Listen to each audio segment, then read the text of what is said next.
ቤት ውስጥ በነገራችን ላይ እኔ ከማንም ከወንዶች ይልቅ ወንዶች ይቀርበሉኝና እኔ እቤት ላላቸው እናቶች ከምን ዓለም ላይ ግሬድ ኤ የምሰጠው ለነሱ ብቻ ነውና አረብ ሀገር ለሚሰሩ ሴቶች ለሁለቱ ብቻ ነው ኤ የምሰጠው ለሌላ አልሰጥም። ሁለቱ ይለዩብኛል። አስበዋል? አጥብታ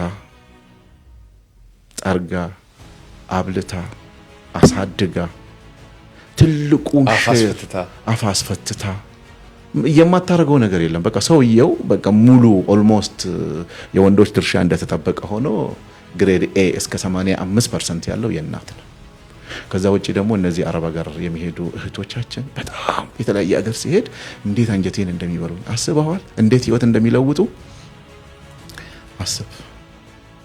ከገጠር ተነስታ ስለ ቴክኖሎጂና ስለ ቤቱ ማማር ተው መኪና በአግባቡ ያልተሳፈረች ልጅ ከዜሮ ተነስታ ቀጥታ እጅግ በጣም በቴክኖሎጂ የበለጸጉ ቤታቸውን በሪሞት የሚመሩ ቤተሰብ ውስጥ ትገባለች። አስባሉ ሁለቱን እሱን ችላ ሸክሙን ችላ ምቱን ችላ ድካሙን ችላ እዚህ ላይ ቤተሰብ ታኖራለች።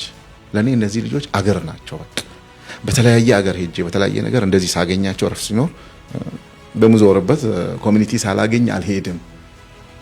አሁን እንደዚህ ሲባል አረብ ሀገር ነው ያለችው ወይ ፈረንጅ ሀገር ነው ያለው ገንዘብ ላክልኝ ምናምን ሲባል እኔ እውነቴን ነው የምለው የነሱን ይሄ መቅኒ መብላት ነው ደም አይደለም። መቅኒ የሚሰሩ ስራ እንደዚህ ስቀው ቲክቶክ ላይ ሲጮሁ ምናምን እውነት እንዳይመስላችሁ በጣም በቃ የምር በቃ ወገባቸው ጎብጦ ሲለብሱ ስለሚያምርባቸው ነው እንጂ ስራቸው በቃ እኔ እና እነዚህ እንትን ያለው ወንዶችም ይሰራሉ የሴቶቹ ግን በጣም